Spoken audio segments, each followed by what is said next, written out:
So thank you very much for your business. It was a pleasure meeting you all today. A couple of things.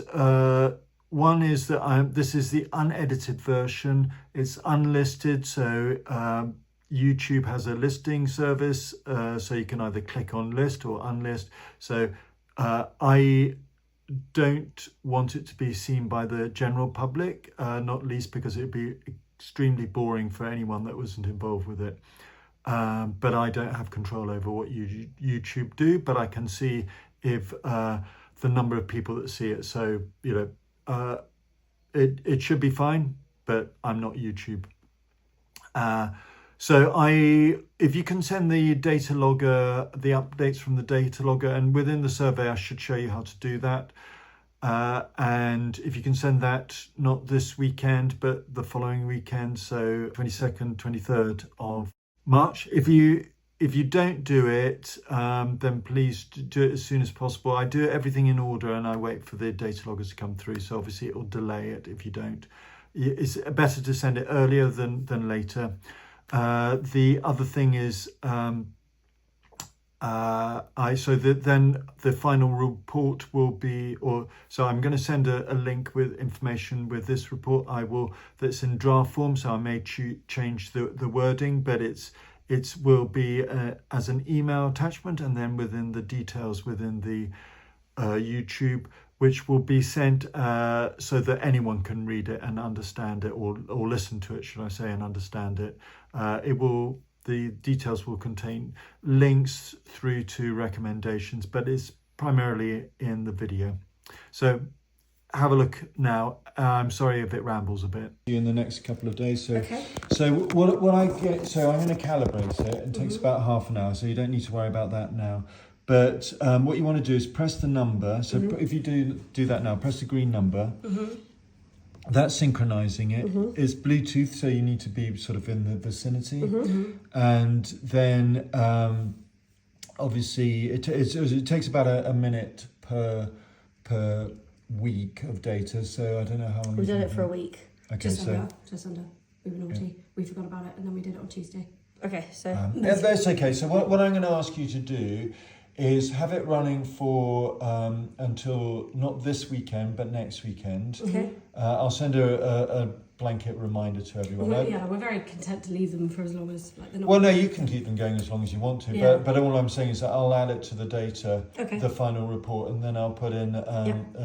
What I'm keen to do is I'm going to give. Don't worry too much about this. It's just how to use the app, but. If you press the calculator sign top right, and then press the export sign top right, and then export CSV, or you can open it as well, but do allow, and then that goes automatically. Well, if you select one of your Gmail or something, I'll just send it to her, and then I can always. You can do it by WhatsApp or whatever. I actually prefer to receive them by email. It's just it's easier. Good. That's a helpful explanation, and we can do that. We can send it to you ourselves. Yeah. Okay. Sort of came into winter and started noticing a couple of problems. So it was March last year. I'm just putting that. March last year. Summer was fine. Initial issues. No. So our survey before moving into the property did identify some kind of like high damp readings, but nothing like too of concern. For example, we've got the gutters fixed now, so I think the gutters were leaking on some of the outside walls type thing. But actually, the problem areas are not the areas that were identified in the survey. So we're taking action against bits by bits and things that have been raised in the survey. However, it's primarily this room and this bathroom that are the main issues. The bedroom. That room being what? The entrance. The entrance. The bathroom here, and then this bedroom.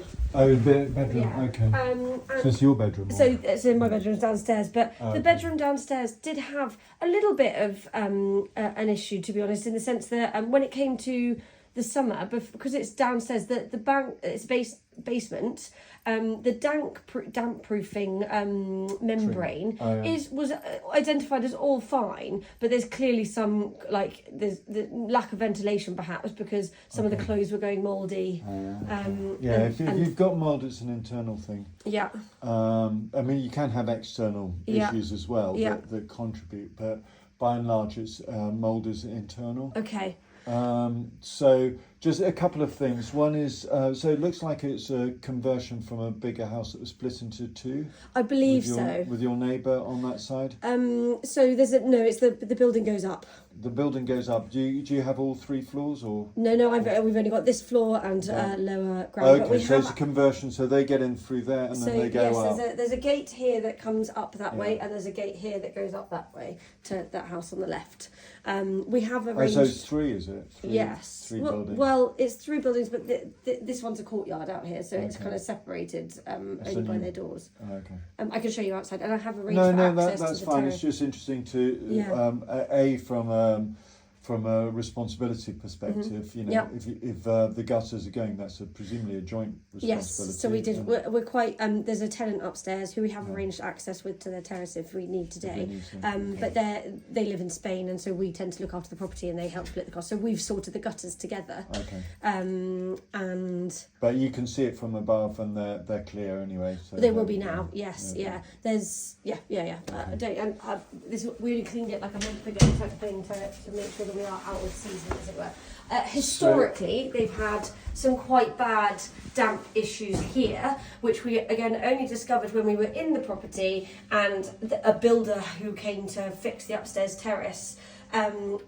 We got his details off the co-freeholder because I think the previous owner had clearly worked with them on this. But I think we sent you some pictures of the historic damp, which we discovered after moving in, which was pretty significant. And it is. So I'm seeing some staining there. Yeah. So when you get brown staining, it's a sign of water coming through the building work. Okay. Whereas mould is a sign of internal dampness. Okay. Which can be linked, but it's typically not. Okay. So I'll investigate that. Okay. And then in this bedroom, what the issue is? In this bedroom, I think mould. Did you say? Mould in that can corner. See. Yeah. And just to improve your light. You got brown spot mould. Yeah. Yeah, and on the ceiling. I think because this is a 3. We've got at least 3 external walls, and I think the terrace is also 4 external walls. So the mould is all over the ceiling. We've had kind of issues where it's on the back of the furniture. There's been kind of mould. And then here there's a little bit of kind of looks like raised paint, which then is what makes me wonder if there is kind of water. It's been damp proofed. As you probably know, on the outside. So you see the little dots on the outside. That's a sign that it's been damp proofed. Oh, right. You can often feel it. There's often you can feel a slight. If you feel around there, that's because that's a change in the plaster. Oh, right. And what that does is it reduces the ability of walls to buffer vapour. So damp proofing generally makes damp worse because it's against rising damp, but you don't get rising damp in London. So sorry about that. But so what I want to do now is collect the data loggers, and there's one in the bathroom, one in the bedroom, and one in here. I'll do that, and then if you can then show me the other issues as well. Put a number on this.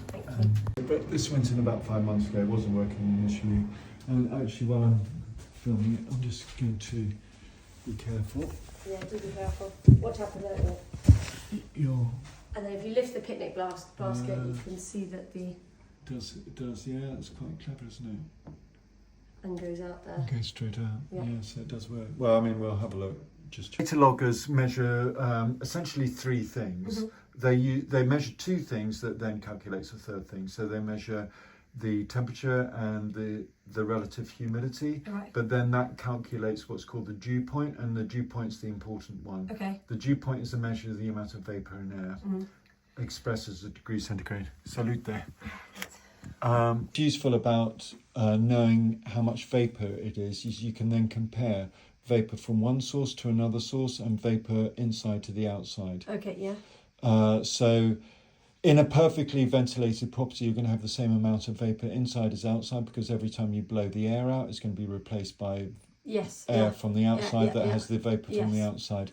The vapour from the outside is never, when expressed as a dew point, will never be above the outside temperature because otherwise it rains. Okay. Yeah. So today the vapor outside Yeah. will have a dew point that's more or less identical to the outside temperature. Okay. So the aim is to keep the internal dew point below Yeah. the outside temperature, at or below the outside temperature. Okay. If you do that, you won't have condensation or mold. Okay. So that's the aim. It's very difficult to get it 100% there, but so long as you know what you're aiming for, Yeah. and you know that if you're starting to have a problem, Mm-hmm. that you need to bring the internal vapor down. Okay. And you bring the internal vapor down by increasing the ventilation and or dehumidification. Yeah. Okay. So dehumidifier is the only way of bringing it down other Yeah. than through ventilation. Okay. If you think of the International Space Station, all they've got is dehumidifiers. Really. Okay. Well, they haven't got ventilation, put it that way. Yeah. And they want to hold on to all the moisture they've got because Yeah. they just recycle it. Yeah. Okay.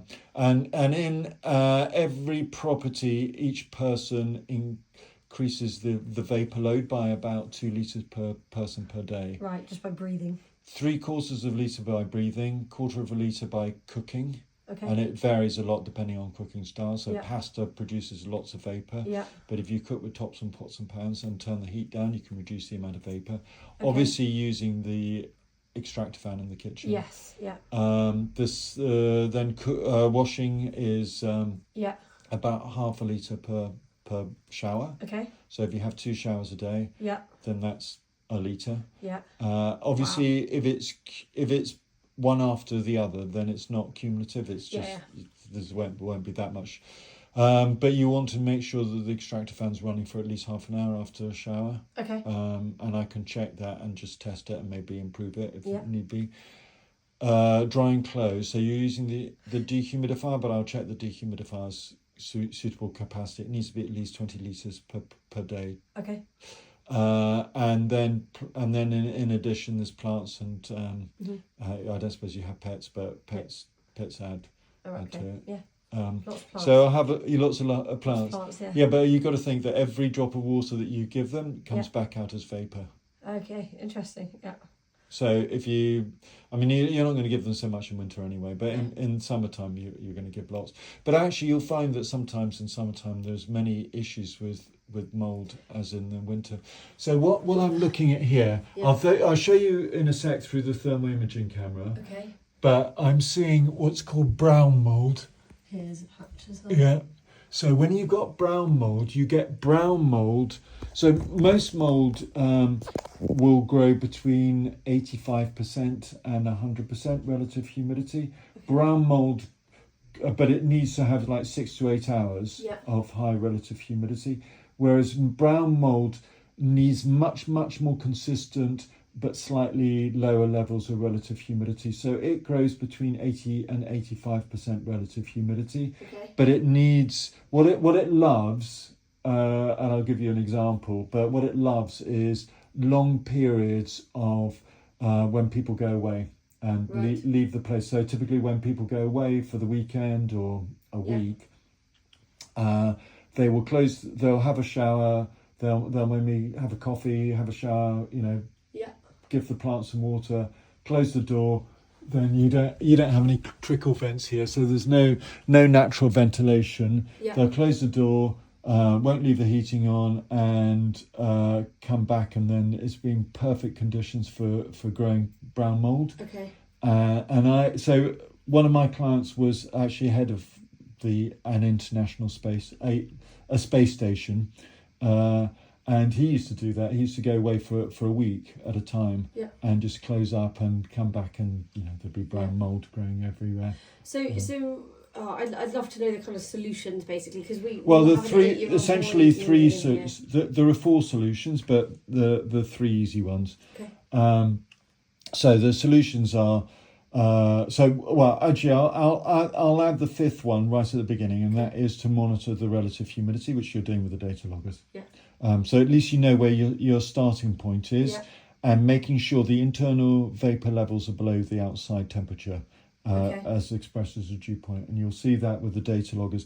Well, in 2 weeks' time, when I get all the data, I'll show you. I've got an AI generated system for looking at data loggers, and It's still in development, Okay. constantly being developed. So that's one thing. So know your state. The second one is ventilation. Yeah. So increasing ventilation, Mm-hmm. and I always say for problem properties, it's better to have a continuous flow bathroom extractor fan. That's one that's constantly blowing Yeah. air out, and it has a boost function. So when you turn the light on, it will Right. Okay. it gives it Yeah. increases it to 15 liters a second. Okay. I'm going to be testing the extraction rate, Yeah. but 15 liters a second is what you're looking for when you're having a shower. Yeah. And then it drops down to 5 liters a second normally. Okay.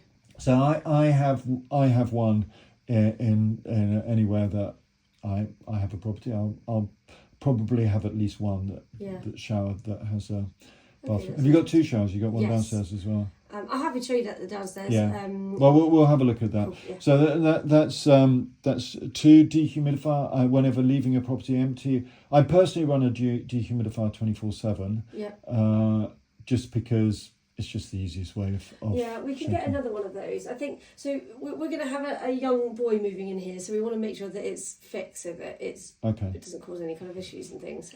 So 3 is surface relative humidity. So relative humidity is a measure of air's capacity to hold moisture. The warmer it is, the more moisture you can hold in air. Yeah. So in the summertime, it can be nice and warm, and it will. All the streams and rivers and seas and lakes and so on will evaporate, and you'll get this big build up of moisture in the air as humidity, but it's still only 60% relative humidity, because at 30 degrees centigrade you can hold lots of moisture. Mm-hmm. And then at night, when it cools down and the air goes below, it goes down to 19, 18, 17 degrees centigrade, Yeah. then all that moisture can no longer be held. So because it's cold, the air relative humidity will go up to 100% relative humidity, and you get the dew on the ground, and that's called the dew point when the condensation comes out of the air, because it's cooled down and it's hit the dew point. Okay. So relative humidity. So mold grows when relative humidity is high. So relative humidity is a measure of air's capacity to hold moisture. And so if you can increase the temperature, then you'll reduce the relative humidity, and particularly surface relative humidity, which is not just the relative humidity in the air, but it's actually on the surface. Yeah. That's relative. That depends on the surface temperature, which depends on internal heat, insulation, and airflow. And those are 3 components. So you want to increase the capacity of Insulation. the air to have to cope with more moisture. So you're reducing the vapor in the first place, and then you're potentially increasing the heat and or insulation and or airflow. I mean, it's all those 3 things. In addition, you can think about you can think about surfaces. So you've got reduced buffering because you've been damp proofed. So if you remember, this is you can feel that it's been damp proofed there. So like a lot of the walls are not absorbing as much vapor. That's what would be deep within the wall. The surface is probably still plaster, but deep within the walls, it's not drawing in the vapor all the way through. But things like anti-mold paint do go a long way to help. And in the first instance, anti-mold spray. The active ingredient in anti-mold spray is bleach, typically. So I recommend HG anti-mold spray, which is it's got most of the things you need in it, and it's very quick and active. But that will only go so far. Well, so one thing to know is that once you've got mold, you need to get rid of it to stop it regrowing. The mold spores are omnipresent in the world up to the level that aeroplanes fly at. So probably Everest they'll probably struggle to grow, but elsewhere it'll be fine. However, you'll have a much higher concentration of mold spores when mold is already growing. Okay. So once you've got it, you need to get rid of it. You Yeah. need to keep on top of it. Okay. And, you know, one of the parts of the training for astronauts is to identify and clean away, remove mold, because they get it. Okay, I think we have left it only because we wanted you to see it, to be honest. But we have been cleaning it up, so we'll make sure to do that. I know. I'm. Look, And every single person in the world has a struggle with mold. Really, Yeah. it's not unique to one property. What I'm to explain to you is the reasons that you're guessing it, Mhm. and it's and this one is going to be particularly vulnerable because you've got a flat roof here, Yeah. so you're going to get. I'll show you on the thermal imaging camera now, and you'll see that there's a lot of heat loss to the roof. And it's understanding why you're getting it that will help you solve the problem. Yeah. If that makes sense. Yeah, of course. Film. So this is a couple of things to mention. One is that it's not especially cold outside. Yeah. The relative temperature, so you can't really see nearly as much Yeah. when it's cold. But you and also the other thing is you see how the numbers are changing. Yeah. So the colour is a relative colour. It's not an absolute colour. So it's trying to show the coldest point is blue. Okay. But you just have to look at the numbers on the top left there. Yeah. I'm filming it as I go Yeah. along. But it'll give you some idea of where the cold zones are. Yeah, which are the problem areas. Which we can. Yeah, because that's Yeah. because surface relative humidity is a function of temperature. But these passive vents are more or less useless Yeah. because you only get any benefit when it's cold outside. Sorry, Okay. when it's windy outside, not cold outside. Okay. And so if there's no airflow outside, you just get heat loss, and you quite often see a plume of mold around them. Yeah, which and this room is colder than others, so. So I will discourage you from getting a PIV, which is positive input ventilation system. Okay. I think you're much better off doing the opposite, which is blowing air out from the bathroom, which is using a continuous flow. Okay. It basically does the same thing, but at least it's focused on the real source of the major vapour. Yeah. And you'll find that all the you've got lots of gaps and windows and so on, and it will just naturally draw it in.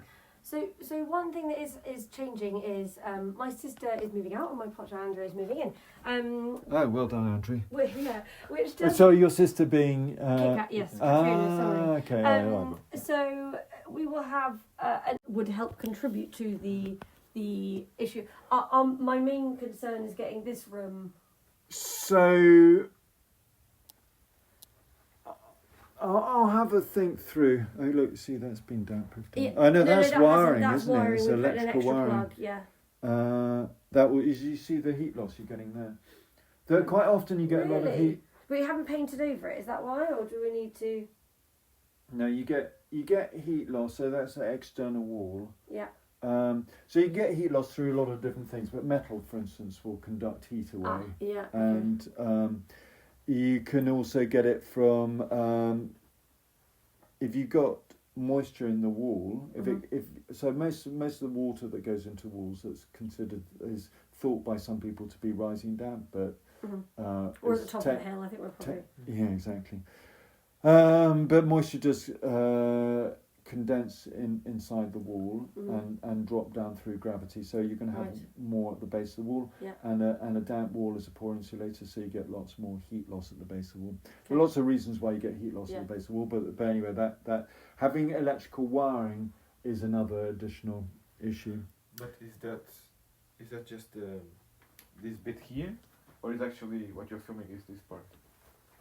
Well, I actually think it's down at the base, further down at the base. Yeah, it's not the wire, right? So if I put my hand here, you can see that my hand is next to. Yeah, no, that's okay. right. But the wiring, it can contribute in lots of different ways. But basically, I mean, if it's just going through the wall like that, it's when it drops down into into the subfloor, but you don't have. This is solid floor, isn't it? That you have the. Well. Yeah, it feels fairly solid. Yeah. Yeah. I think what we wanted your help with was the fixes.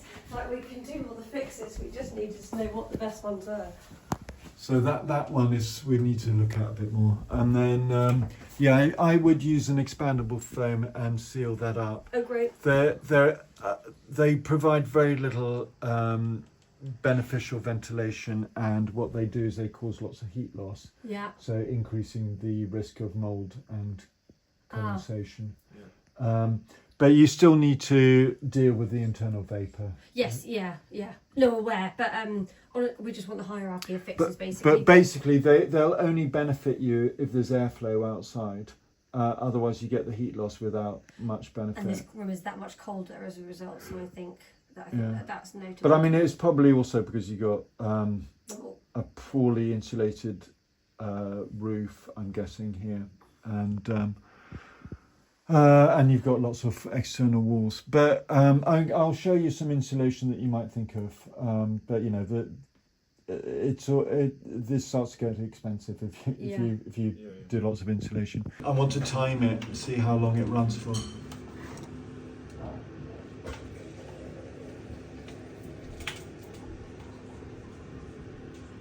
It's the love of numbers. So it's running at 11.7. Should be 15 litres a second. It's running 11.7. But given that it's going all the way up and around and out, it's actually probably not too bad. It's probably as good as you could get. Good. Well, as I said, it was only done about 4 months ago, so there would have been a build up before that, and I don't know how long it had been broken before that. So I'm going to listen out for how long it lasts, but you need to have it for half an hour. And it's quite easy to extend it. Okay. And you know, I'll do that, but I can also show you how to do it. Okay, very. Well, one of the things I look at is what's called dew point differential, and that's the difference between the vapour levels in one room compared to another. Mm-hmm. So you can see the vapour levels in the bathroom compared to the bedroom, for instance. And if the vapour is constantly higher in the bathroom, so the bathroom is going to have its own vapour, but it's also going to draw the general vapour from the rest of the property. So it's probable that the bathroom will always have more vapour than the bedroom. Yeah. But you can see a number of things. But one of them is you can see if within say 5 minutes say of having a shower, whether you're getting vapour into the bathroom, whether there's a flow, and that will be because the bathroom into the bedroom. Sorry, that will be because the bathroom door is not being kept closed, and you want to keep the door closed in the bathroom. Okay. And a very simple trick to that is to put a spring hinge on the bathroom. Just to encourage people to make sure the bathroom's door, because you don't want the vapour coming this way. Yeah. So vapour moves through diffusion like smoke. If somebody was sitting in the bathroom smoking and the door was open, you smell it elsewhere. Yeah. So, kitchen extractor fan is really important. In a room like this where you want to chat to each other, you're probably less likely to use the extractor fan. Yeah. And you need to. So really you need to, and if you've got high levels of vapour in the property, which you know from the data loggers, you can use the extractor fan and or cook with tops on pots and pans and turn the flame down or the heat down, and or run a dehumidifier in the background 24/7. But I'd probably be doing that anyway until you get all of these things sorted out. In there. It's good to control it, but the door's open. So it's not going to control it that much. It wasn't. It wasn't. Okay. It was, well, so I'm just going to show you the capacity on the dehumidifier. It was it's here. It's 10 litres. You want 20 litres, and you can see how much vapour you've got. I can smell it as I come in. Yeah. And that's because it's evaporating out faster than it's being drawn in. And I say 20 litres as being the sweet spot between efficiency and noise. If you go much above 20 litres, then they get noisy. And I've been testing out different fans to see how good they are, and I find 20 is is where you want to be. Great. I don't think you are doing it, but a lot of people make the mistake of have heating rails, and they're terrible. There is one there. They're terrible. Right. And radiators. Okay. They're great at drying clothes. They're Yeah. terrible at speeding up the evaporation. Oh, that's really interesting because I thought when you dry our washing in there's a towel rail, there's a heating rail, and we put that in, and then it seems to do it nice and quickly because it's hot and without moisture. But is that a mistake? Well, it'll speed up the process of evaporating out, but it's just going to be too quick for that. But if it's a sealed area, then it should be fine. Yeah. It's when you're open plan and. Okay. Yeah. Okay. I mean, data loggers will tell you, if you're a software engineer, you'll love them. And they're just really simple, and you can see on your sister's data loggers, it will show you on the software, it will show you the dew point. And the dew point's a measure of the amount of vapor in air. You can measure vapor in air in terms of grams per cubic meter, you can measure it in terms of pressure, but you can also in terms of degrees centigrade. And that's it. So I'll test this fan out now. So this is an anemometer, and it's showing a through flow of 18 here, so that's really good. With fridges or freezers, what they do is they use. Oh, you've got an extractor fan here as well. Oh, that's manual. Yeah. I'll just turn it off so I can hear myself. So fridges and freezers, they're using they're compressing air, and as they compress it, it cools down, and then they move the cold into the freezer. What happens is if you open and close the fridge door, the freezer door, the internal vapor goes in and it condenses. In a freezer, I think it just freezes up, so it's not a problem. But in the fridge, what happens is you have a drain outside the fridge, and then and then that then uses the heat from the pump at the back of the fridge to then evaporate out, and you often get condensation forming at the back of fridges because of this issue. But I'm just mentioning it while I'm here. But yeah, it shouldn't be a problem. But you said you have a heated rail, or you just behind you, yeah. Oh right. Oh, it's just a radiator essentially. And turned on manually, so it's never on other than when we turn it on when we are drying clothes. Okay. Well, just so you know the effect, really. I mean, so this one runs at 6.6, and if it were a bathroom, it would be a problem because it's your internal drying clothes, and you close the door and you run a dehumidifier. You know, it's probably going to be okay. Yeah. But monitor it. That's with all a that is ever used. Yeah. So it's probably not worth changing it just for. But it depends a little bit on where it goes to. Sometimes I can't see it here. Sometimes they actually don't go out, but I imagine it does. But you know, that's just something to be aware of. What I would say about these is that they do have some benefit in cupboards, because they're nice and small and so on. But they remove virtually no vapor at all, but you know you don't need a lot of vapor removed from cupboards. But you've got three issues with cupboards.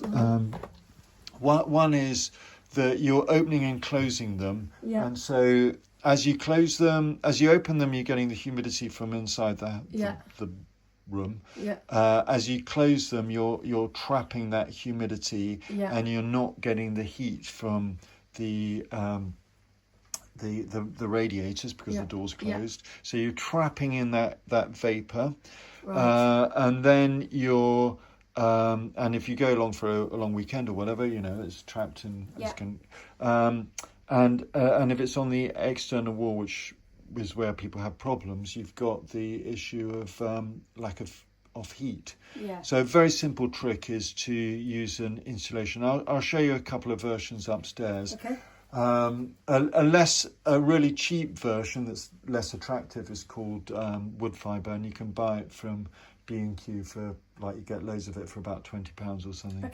But a more expensive version is thermal insulating lining paper, and I think I've got a version I can show you upstairs. Thank you, because that's like, again, it tends to be okay when we have heating on, but then it was in the summer that actually once the heating went off and it was. Well, quite often the times of the year when you have the biggest issue is the autumn and the spring. Yes, yeah. Because it can be nice and warm during the day, Yeah. and then at night Cold, can be really, really cold, and so you don't, and then people just don't turn the heating on. Then, Yeah. Uh, Because that feels. So it's because you. I mean, I don't. So, Yeah. but that's the time of the year Yeah. when particularly mold. But also the other one is this last year. I think it was this last year, or maybe the one before. It was actually quite cold during autumn, and it's quite wet outside. You got to remember when it's wet outside. Portugal's also quite humid. Yeah. It doesn't rain as much, but it can be very humid. When it's raining outside. There's a lot of vapour in the air, so the efficiency of extractor fans is not as good as when it's cold and dry. Okay. So in UK, but London, or anywhere in the UK really, we need to use the extractor fans a lot more than you would do for instance, in Germany or Ukraine or America, where it may be colder but it's drier. And so it's that efficiency. For every gram of vapor that you're throwing out, you're still replacing it with maybe half a gram of vapor. So there's that efficiency you need to think about. Okay. Great to you. So this is a great form. It's got a bit of coffee stain on there, but this is called Space Therm, and it's thin. And it's vapor permeable, so it allows the vapors to come in and out. But it's really expensive. Okay. So this will be the visible part. This part. You can plaster it, or you can paint straight onto it. Okay. And this has the U value, which is a measure of the amount of insulation of about PIR of about 65 millimeters of PIR. So PIR is the most common form of insulation. So things like Celotex, Kingspan, but it takes up a lot more space, and B, it's vapor impermeable.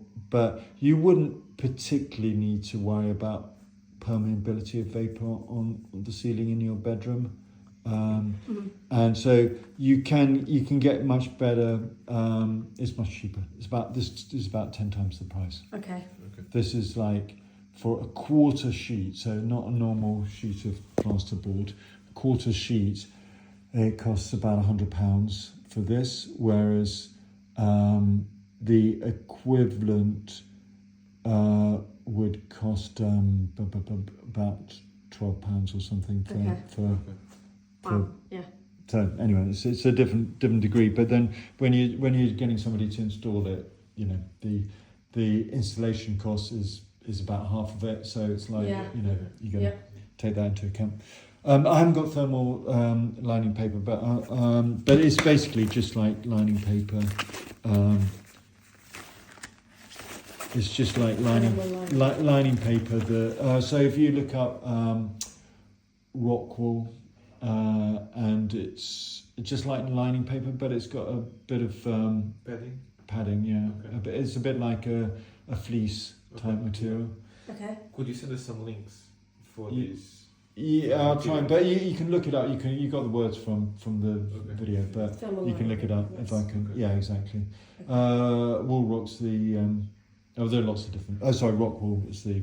So this is To put it on video, but I'm about to insulate a rental property using partially this, partially Celotex, to get the balance between, some rooms we just don't want to lose space, size, so we'll be using this, and we need some vapor permeability in some areas, and then our other areas where cost is obviously an important factor. So it's for it's a very cold flank wall, and it's going to cost £10,000 to do the whole bit. So it's not, but you don't need to worry about it. But in the future, rental properties will need to increase the EPC to be legal. This does have a very good EPC rating for a property. Yeah, but EPC the old EPCs are not particularly well calibrated. Right. So this And I think it doesn't go on instantly, but it tends to be, I believe, when there's moisture in there, that it automatically turns on. so is that a function of the AEG or the? I'll be honest, it was calibrated before we. But if I put some It's like AEG. water on to boil type thing, Yeah. I love it. but it comes on automatically, and there are controls if we need, but we've never used those because it's automatic So okay, that's really or I manual love it. down here. I'll be advising that for all my landlords, because tenants never put extractor fans on. Yeah, but that makes a. So that's good. You can see it. I can pull off of it.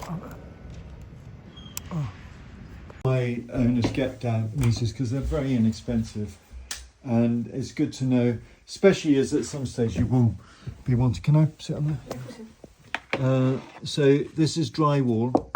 This is a drywall. So you got this is plasterboard, and then so that's dry. But it's not surprising because there's a gap between the external wall and the internal wall. But this is. So this isn't, and you need to put it onto masonry, and you quite often have high readings around where the damp-proofless plaster is. So that's actually dry. Anything below about 60 on this is dry. It will start to beat when it's damp, so that's fine. So I don't think moisture is your problem. Well, as in dampness. It's vapor and mold. Which is The conclusions are that you've got excess vapor from insufficient ventilation and or poor insulation because you've got lots of external surface area. So this room in particular. Yeah. The three things. What I really like to do is see dew points that are brought down to as close as possible to the outside temperature. Okay. So from now on, and then it'd be lovely to see some improvements in between before and after.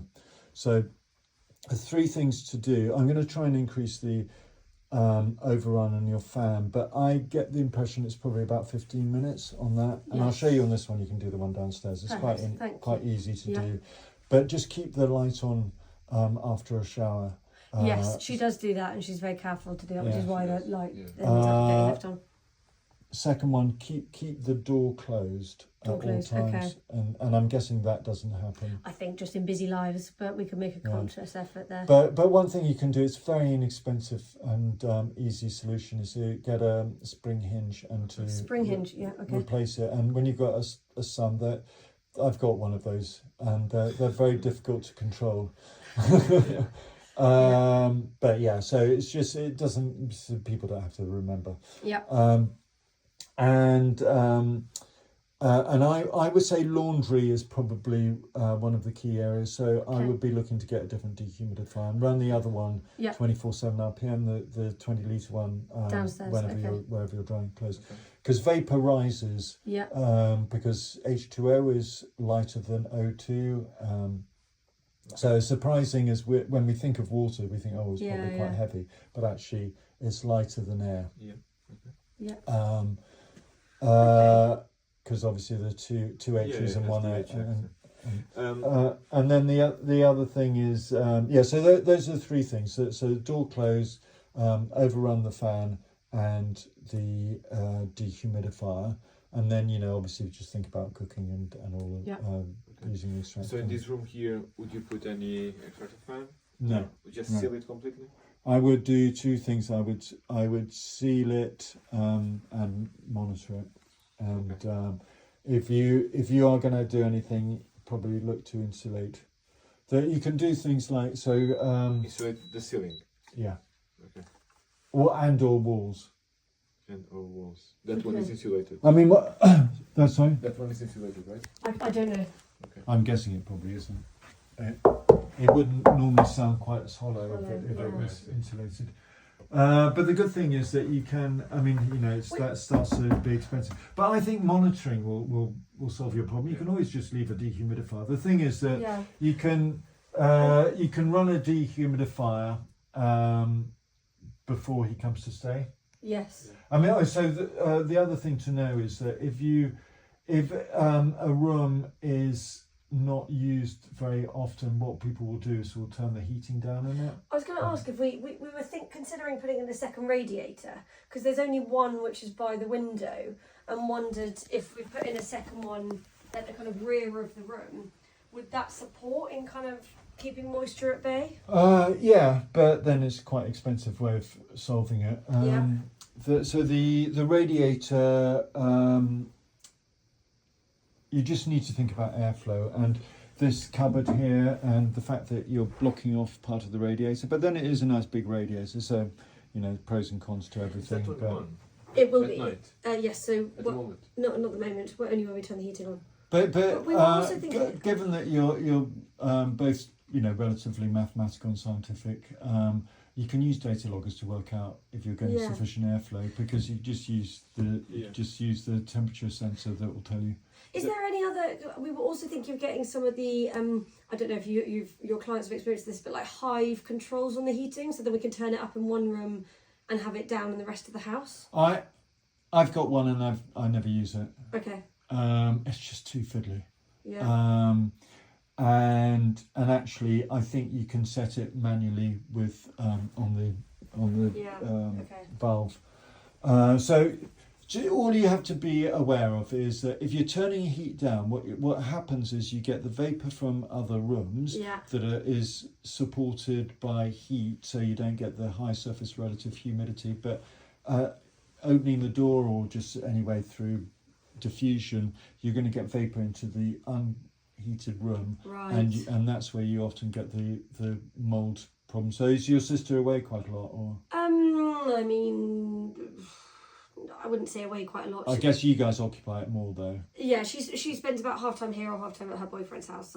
So okay. Well, and do you turn it off when she's not here? We tend to have the heating on for a stint in the morning and a stint in the evening, and that's just set according to a timer. So that's across the whole house. But I would be thinking about running a dehumidifier, and that 10-litre one. But if you're not heating this room, you want to have a dehumidifier. You can reduce your. So the good thing about dehumidifiers are, one, you've got targeted removal of vapor. Two, it's energy efficient because all the energy that you put into a dehumidifier comes out as heat. But you get a 50% bonus because you're converting from gas to liquid, releases heat, just in the opposite way as with a refrigerator when you're going from. So you're getting a 50% bonus, and also dry air feels warmer than the equivalent humid air. So if you go into a cold, damp property, it feels colder, and your natural instincts are to turn the thermostat up, whereas if it's cold and dry, you don't feel as so you can reduce your carbon footprint by removing the vapor, by obviously targeted ventilation and dehumidification. Okay, thank you, that's really helpful. I'll have a look at the data loggers now. And can you repeat that one, please? So dew point is a measure of the amount of vapor in air. Yeah. So if the dew point on the outside is high because it's been raining, when you're blowing air out of the bathroom extractor fan, you're not going to have as good efficiency because you're moving out the vapor from the bathroom and you're replacing it from vapor outside. But the dew point outside can never be greater than the outside temperature. How are you comparing dew point and temperature? Because dew point it can be measured as grams per cubic meter, it can be measured as vapor pressure, it can also be measured as degrees centigrade as dew point. And the dew point can never be greater outside than the outside temperature because it would rain, and when it rains the dew point is the same as the outside temperature. So if you always keep the internal dew point at or below the outside temperature, you'll never have a risk of condensation and or mold. But I'll show you on the data loggers now. What's called a jump switch. Do you see that? Yeah. And I would just measure it and maybe move it. I won't do it for now, but it's quite easy to do it. You see that? You take this out, You take that jump out and you move it along. Okay. Does that make sense? I know it's looking into the light. Yeah. It's better to do it without the electric source, but you Yeah. can just turn it off at the consumer. You can just turn it off there. Sure.